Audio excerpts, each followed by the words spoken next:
Hello students, welcome to Anne's classes. Let's do data handling, exercise 22B. Now in this exercise, we will be doing a pictorial representation of data called pictograph. That is what we're going to be doing here. A lot of pictographs we'll be doing. Now we need to carefully work this out. Here we'll be using pictures to show data. Right, now the first one, the question says the sale of vehicles in a particular city during the first 6 months of the year 2016 is shown below. Now we need to draw a pictograph to represent this given data. So the first step is by looking at this table, we have to think of how many columns to draw. As you can see, we have two rows here. One is month and the second row is number of vehicles sold. We put that in the form of a chart or table like this. Now we have month and number of vehicles sold. Now at the bottom of this table you can see scale. Now scale is very important. That is, now what are we going to present here? What are we going to show here? We're going to show pictures of vehicles. Since the first question is on sale of vehicles, we'll be showing pictures of vehicles. Now the first part, it says in January 3,000 vehicles were sold. Now we cannot draw 3,000 vehicles here, isn't it? So instead we're going to have a scale where I'm going to use one car to show 500 vehicles. Okay, now how do we choose the scale? Now think of a number that can divide all the numbers that you can see here. So you have 3,000, 2,500, 4,000, 1,000, 1,500 and 3,500. Now if you use 500, 500 can divide all these numbers. Now if I think of using 1,000, 1,000 can divide 3,000 but not 2,500. So you need to think of a number which can divide all these numbers. So I've chosen 500 that can divide all. You need to choose a big number. All these can be divided by 5. It can be divided by 10. But you need to think of a big number. So the biggest that we got is 500. So every time I draw one car, it will represent 500 vehicles. So now let's begin. So in January, 3,000 cars were sold. Now 3,000, let's write this in the working column. Now we're going to divide it by 500. Okay, 500 because we have decided to use one car to show 500 vehicles. So what we have to do is take each number and divide it by that scale. So here I'm doing the easier way of division. So let's cancel all the zeros. So now I have 30 numerator and 5 denominator. Divide 30 by 5. 5 sixes are 30. That means instead of 3,000, I just have to have 6 cars. Okay, so let's begin. So we have one car there. Now we need to have 6. So 1 is 500. 2 will be 1,000. 1,500. 2,000. 2,500 and 3,000. So we have 6 cars there. Now let's go on to February. Now February has 2,500. That means how many cars should we have? Now 2,500 divided by the scale, which is 500. Let's cancel the zeros. So when you cancel zeros, you get 25 divided by 5. 5 fives are 25.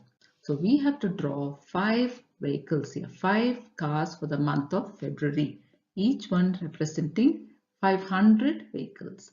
So let's have 5 cars here. 1, 2, 3, 4 and 5. So in the month of February, we have 5 cars. Now let's go on to March. So we have 4,000 there. So again take 4,000 and divide it by the scale, which is 500. Now let's cancel. So there are 2 zeros in 500, so I can take away 2 zeros there. Now 40 divided by 5, 5 eighths are 40. That means we need to have 8 cars there in the month of March.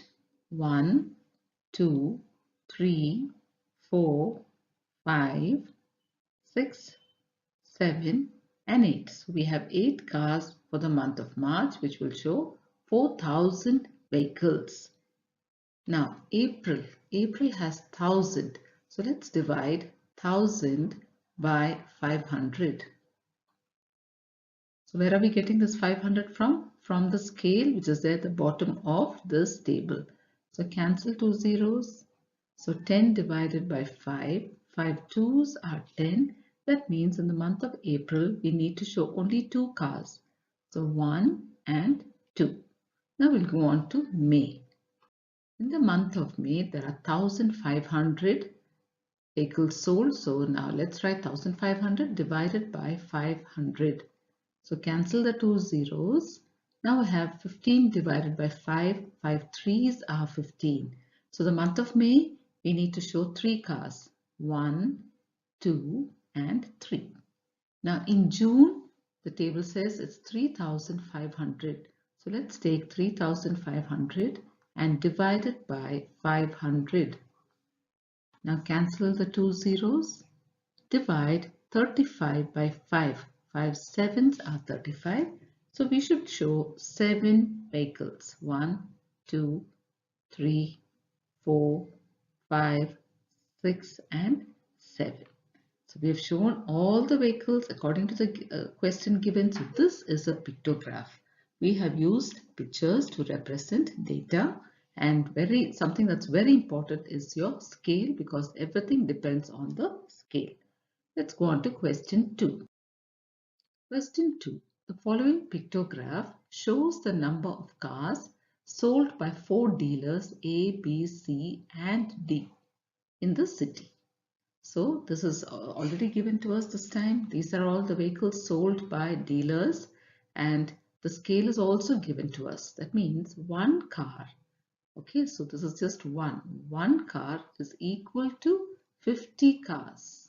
So every time you see 1, remember it is actually 50. It's not 1, 2, 3. It's 50 into 3, because each car is standing for 50 cars. So now the table is already given to us. The pictograph is already shown clearly. Now we need to answer questions.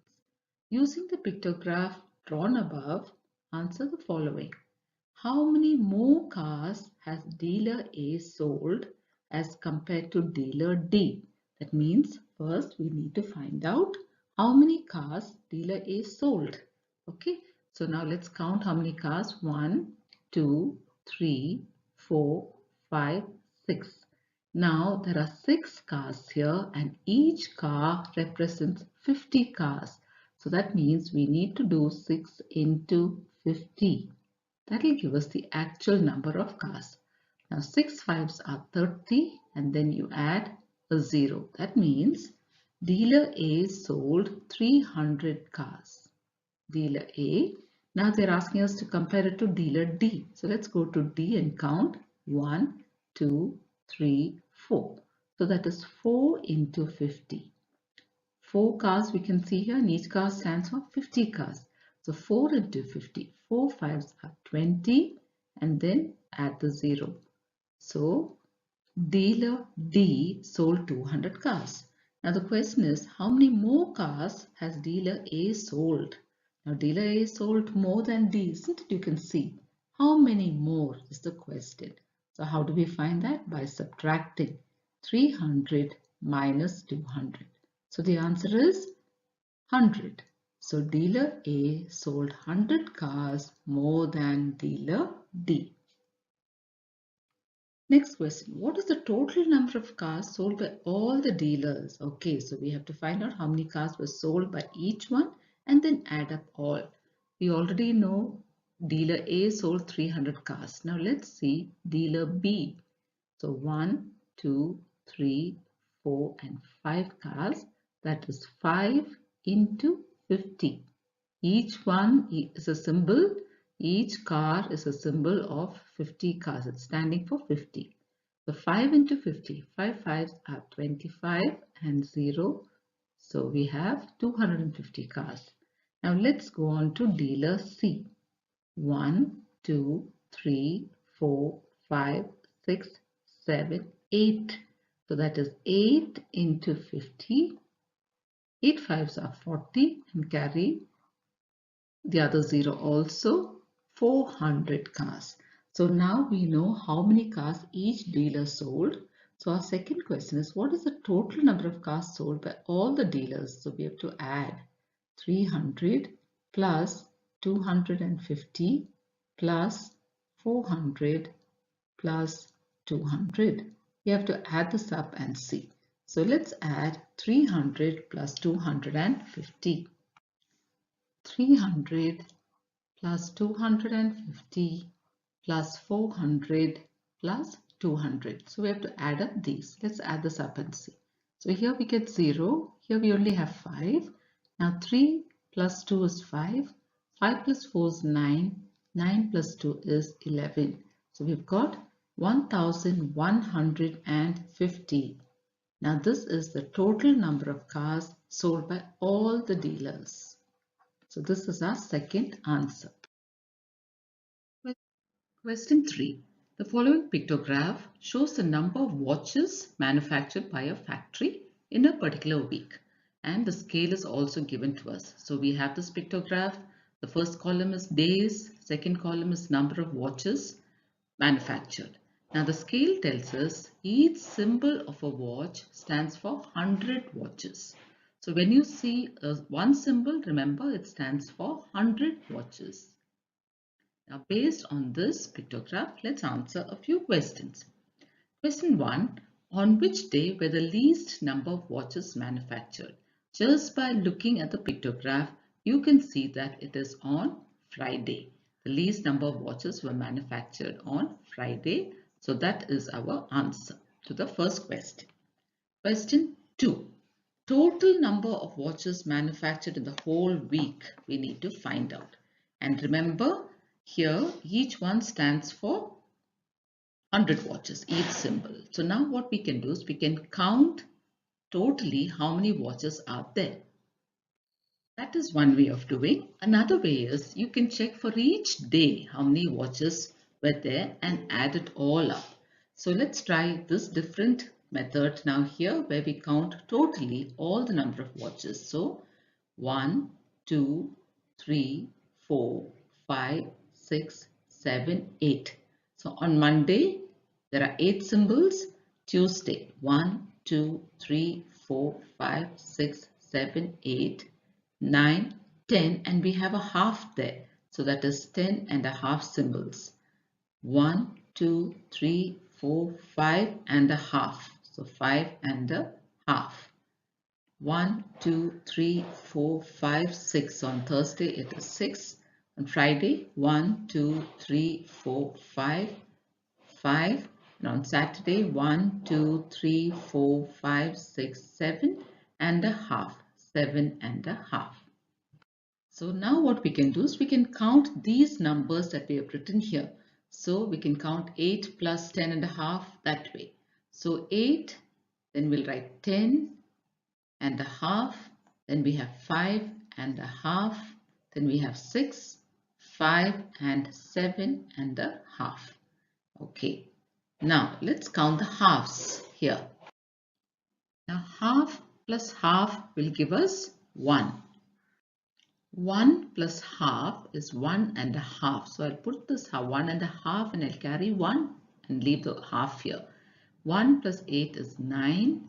9 plus 5 is 14. 14 plus 6 is 20. 20 plus 5 is 25. 25 plus 7 is 32. So carry 3. 3 plus 1 is 4. So we have 42 and a half. So we have 42 and a half symbols given there. So 42 and a half into 100, because each watch stands for 100 watches. Now first let's multiply 42 into 100. So when you multiply only 42 into 100, you write 42 into 1 is 42 and add the 2 zeros. Now we have half also here, isn't it? We have 42 and a half. So half a symbol is equal to half of 100, which is 50. So 4,200 plus 50 will give us 4,250. So this is the total number of watches manufactured in the whole week. So like I said, this is one way of doing it. Another way is for each day you can count. Like Monday you have 8, you can make it 8 into 100, 800. Similarly, you can do for all the other days and add up those numbers. Question 4. The number of animals in 5 villages are as follows. So we've got a table that tells us that there are 5 villages and how many animals there are in each village. Now we have to prepare a pictograph. And here they're telling us in the question, one animal, one symbol here or one animal is used to represent 20 animals. So the scale is already given to us. It's 20 animals and we have this, okay? So we're going to have the first animal there here shown here and that is going to represent 20 animals. So we have our table already here and now we're going to use this symbol, each one standing for 20 animals. Okay, so now let's begin. Now here it says in village A, 160 animals were there. Now we can't draw 160 animals here, isn't it? So we have taken one animal to represent 20 animals. Now this scale is already given to us. So what we have to do is take the number of animals given in the table and divide it by the scale. Scale is 20. Now cancel. 2 8s are 16. So now we've got a much smaller number. So we can show 8 animals. Instead of showing 160 animals, we just have to show 8 animals. So we have 1, 2, 3, 4, 5, 6, 7 and 8. So we've got for village A. Now look at village B. So village B has 240 animals. We can't draw 240. So we're going to use the scale. Okay, in the scale 20 animals can be shown with the help of drawing just one animal. Let's cancel. Now 24 divided by 2. 2 12s are 24. So we have to draw 12 animals. 1, 2, 3, 4, 5, 6, 7, 8, 9, 10, 11 and 12. So we've got 12 animals shown here. So this is showing the number of animals in village B. Now we're going to go on to village C. Village C has 180 animals. We're going to divide this by 20, the scale. Okay. Now 18 divided by 2. 2 9s are 18. So village C, we just have to draw 9 animals. 1, 2, 3, 4, 5, 6, 7, 8, 9. So we've got 9 there. Now let's go on to village D. Village D, 80. Village D has 80 animals. We're going to divide this by 20. Now we can cancel the zeros. 2 4s are 8. So we have to show 4 animals in village D. 1, 2, 3, 4. So each animal here is representing 20 animals. Okay. Now let's go on to village E. Village E has sold 120 animals. Now we're going to divide this by 20. Now let's see how many animals are there in village E. So 2 6s are 12. So we have to draw 6 animals here. 1, 2, 3, 4, 5 and 6. So we have drawn our pictograph based on the table that's given to us and the scale. It's very important that we follow the scale. So we finished question 4. Question 5. The following pictograph shows the number of books of different subjects. So we have Hindi, English, Math, Science and History. And the books are shown here. Now we need a scale. And the scale is also given to us. One book is equal to 50 books. So when you see each book here, remember each one stands for 50 books. Now we have to answer these questions. How many history books are there in the library? So history, let's count 1, 2, 3, 4. That means 4 into 50 because each one stands for 50 books. So 4 fives are 20 and then 0. So that's 200. So there are 200 history books in the library. Next one, how many science books are there? So science, let's see, 1, 2, 3, 4, 5. And then we have a half symbol here, a half book. So first we have 5, so that is 5 into 50. 5 fives are 25 and then 0. Now we have half a book. One book stands for 50 books, so half will stand for half of 50, which is 25. So plus 25. 250 plus 25 is 275. So there are 275 science books in the library. Next question. Which subject has the maximum number of books? So as you can see, English. You can easily look at the pictograph and make out there are many more books in English than the other subjects. So let's count 1, 2, 3, 4, 5, 6, 7, 8, 9. So English is the subject which has the maximum number of books. So let's write that down. So this is how we work out questions on pictograph or draw a pictograph. So with this we come to the end of our exercise. Thank you, children.